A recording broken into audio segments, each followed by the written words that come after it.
remote island in the Pacific Ocean, a frightening and mysterious massacre took place. A race of stone giants carved 1,000 years ago guard the shore in silence, as if unable to endure what they have witnessed. The clues to the mystery remain locked behind mute lips. There is no voice to tell who carved the giants and why hundreds of them were destroyed in the Easter Island Massacre.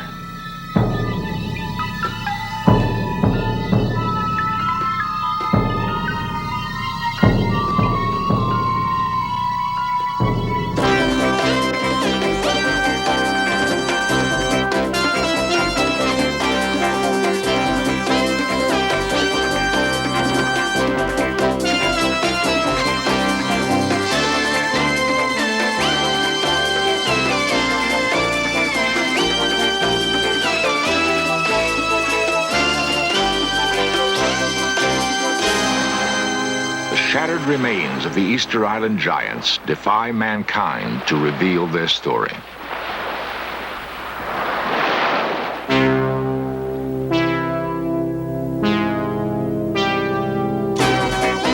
This series presents information based in part on theory and conjecture. The producer's purpose is to suggest some possible explanation, but not necessarily the only ones, to the mysteries we will examine.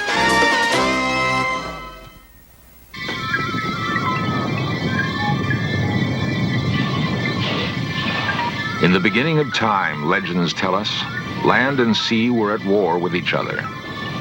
The crust of the earth exploded in fury and sent molten lava boiling into the sea. The lava cooled and hardened into black rock.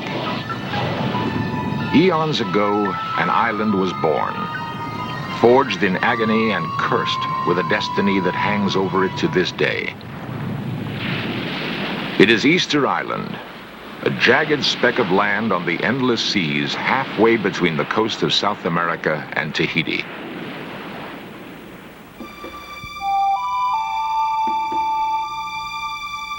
Easter Island is perhaps the loneliest inhabited place on Earth. Its existence was unknown until it was discovered by a Dutch explorer in 1722. The Dutch ship landed on a warm and balmy Easter Sunday. It was welcomed by a band of natives who swam out to the boat carrying gifts.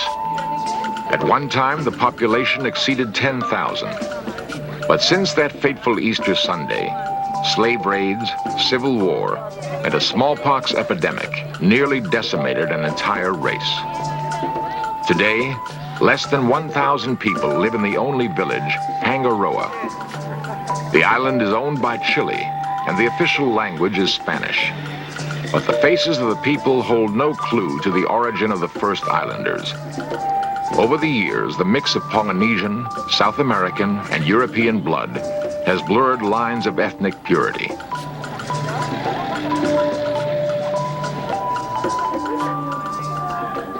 It was on Easter Island that mankind had one of its most curious ideas. No one knows who had it or why.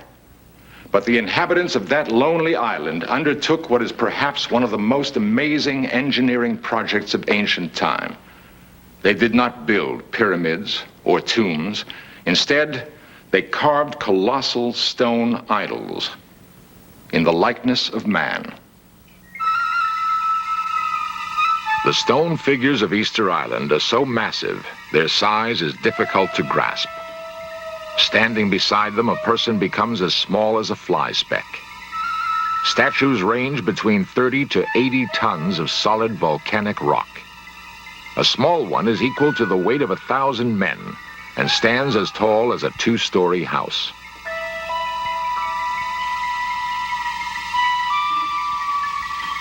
They cover the entire island. Each has a unique character, some morose and brooding, others almost comical.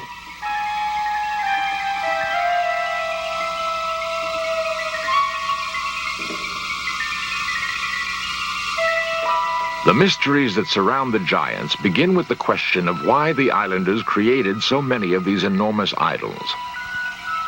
It is as if their fear of life was so terrifying they needed a multitude of gods to protect them.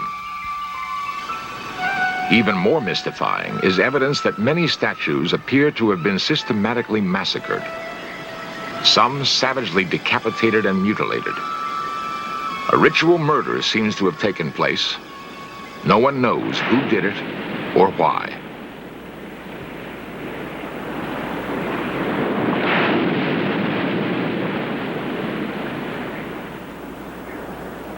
The search for answers begins in the quarry, the crater of an extinct volcano, Rano Raraku, a dark and forbidding womb. There are enough questions here to intrigue an army of scientists and fill a bank of computers.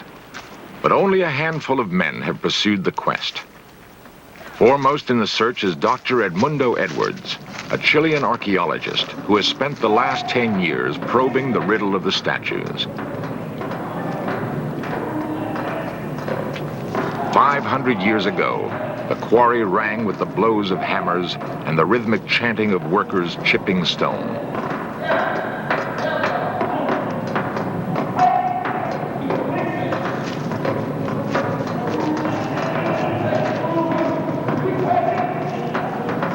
Then, quite suddenly, work was abandoned. Half-finished forms are embedded in the side of the volcano, ranging from embryos to fully formed young gods. Some are difficult to discern because their contours have merged with the crater.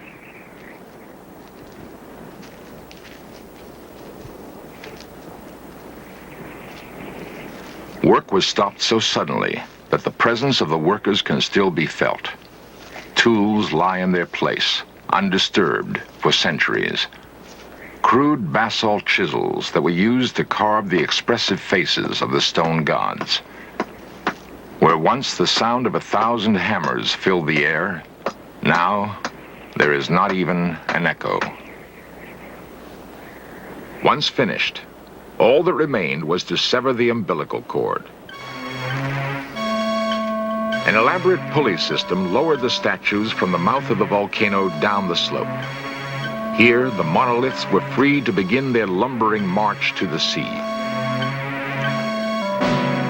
Ancient legend has it that the stone gods were endowed with a supernatural power called mana, a power that enabled them to walk from the volcanic quarry to the sea. There they stopped, each in its place, and turned their backs to the sea so they could cast their mana over the land. The mana emanated through the eyes. The last ritual act of the carvers was to open the stone lids so the mana could escape. At one time, open-air temples lined the coast. Then, all the statues with open eyes were smashed and desecrated.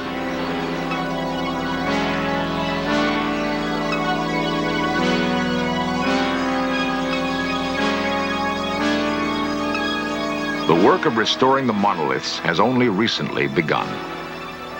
Mario Aravallo is a topographer and one of the prime movers in the restoration project. According to the most recent count, there are over 500 battered giants on the island, and many are in the final stages of degeneration.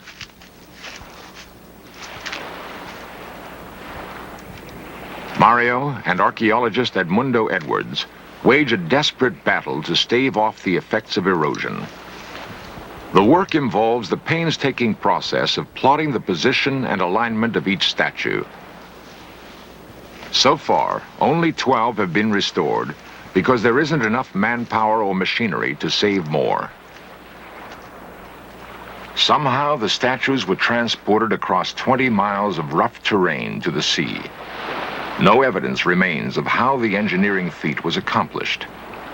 But a primitive boat rolling method, still used by local fishermen, provides a glimmering of how it was done. The theory holds that the statues were rolled over miles of wooden skids to the beach.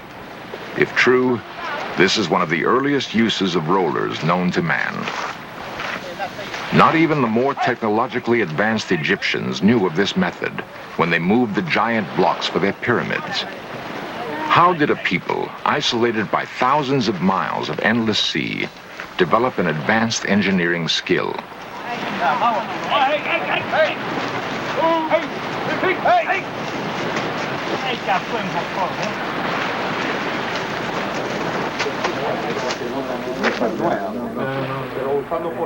The riddle of how the statues were moved has challenged many men to come up with a concrete solution. Diagrams illustrate what the ancient method might have been. For Roberto Forster, a local engineer, the theory of the giant rollers is not enough. He swears he can demonstrate a more practical method. He calls his invention the fulcrumista.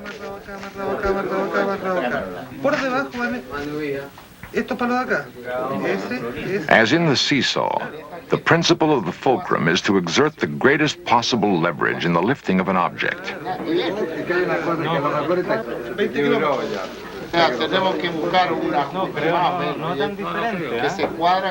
In an experiment executed on a small scale, Roberto intends to move a 5-ton stone to prove how a 50-ton giant might once have been transported.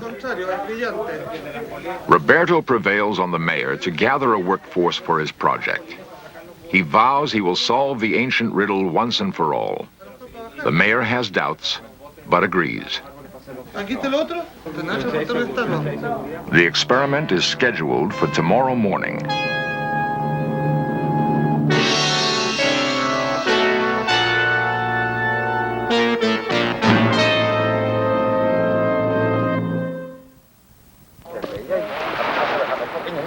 The experiment will be carried out on a small scale.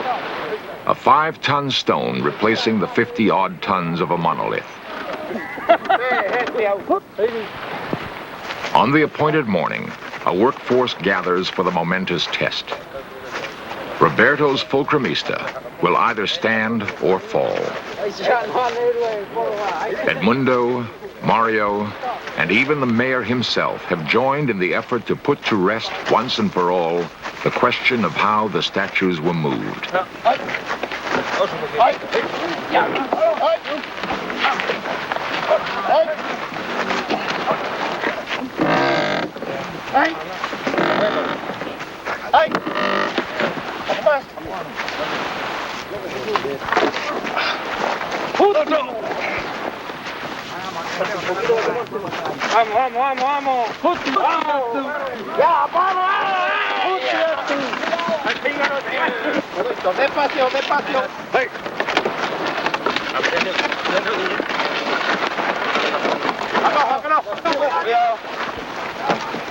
A fiasco.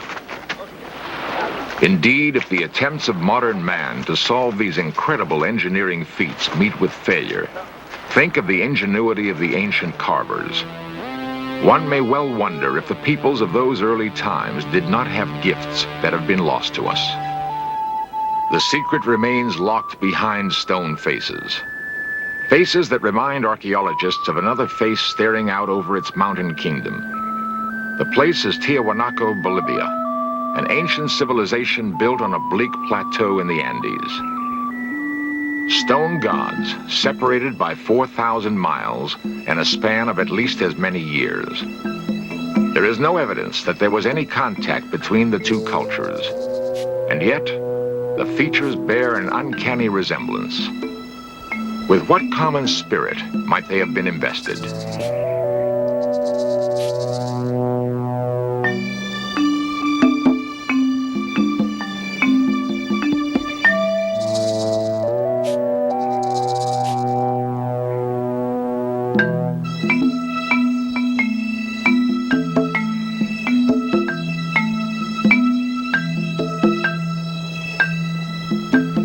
Perhaps one of the 7 written tablets found on the island contain the answer.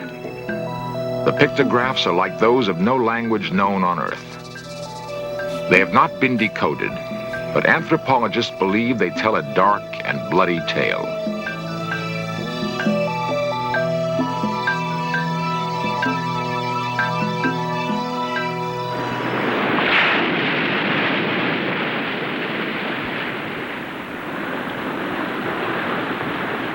There is evidence that long ago the island was torn by terrible civil strife. with brother pitted against brother. The bones of hundreds of islanders have been found in caves that stretch for miles under the lava crust. What were the natives hiding from? Why were they slain? Edmundo ascribes it to overpopulation and starvation. He speculates that in mass frenzy, the strongest killed the weakest and survived by eating human flesh.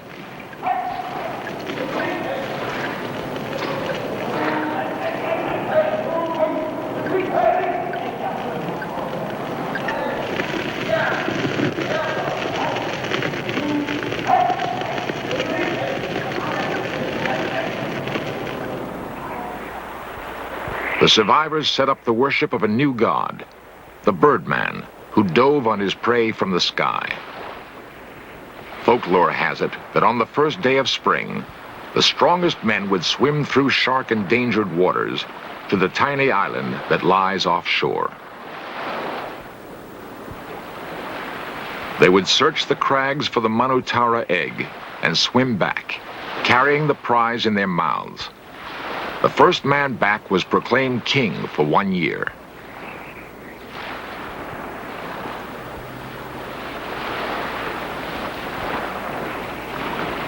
Perhaps the petroglyphs tell the story of the days that preceded the Birdman cult. Archaeologists have labored since the glyphs were first discovered in 1922 to decipher the meaning of the bizarre symbols.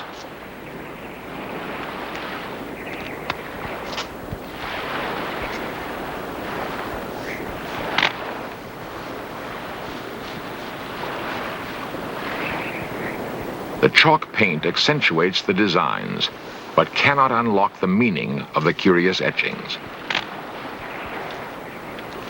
Only a tragic face remains as an emblem of past events. ¿Qué cosa mil? 10, 20, 30. Ya. Hanere. The strongest clues seem to lie in the myths and legends handed down by word of mouth over the centuries. Tani. Juanito Huera is a noted linguist who understands many tongues. Persona viene por ese lado. Y no me tiene más a la crack, que me dijo, ¿cómo se va? Ay, es hatui. Esta se llama. The old woman begins to chant a tale about a war between the long ears and the short ears. Vaina, y te vas y tú.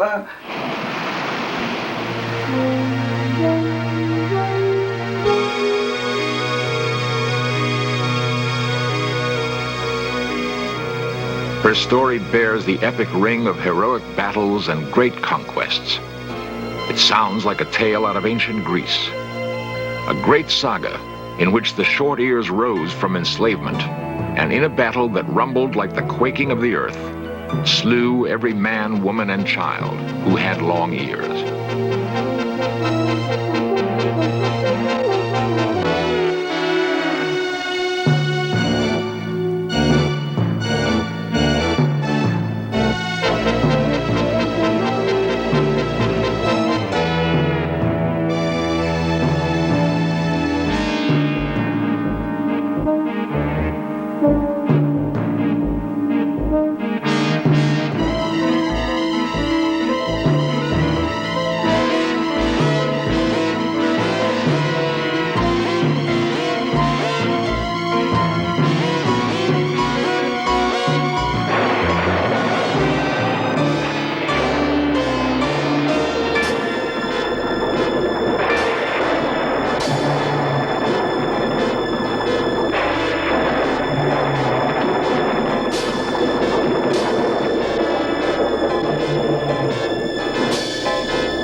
Mythology, with its strange symbols, plays tricks on the imagination.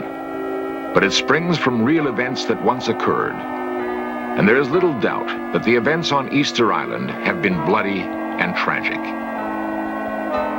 The tragedy was matched by the fate of the islanders and provides a final clue to the Easter Island mystery. History records that thousands of natives died under the guns of their conquerors and from the dread diseases brought with them.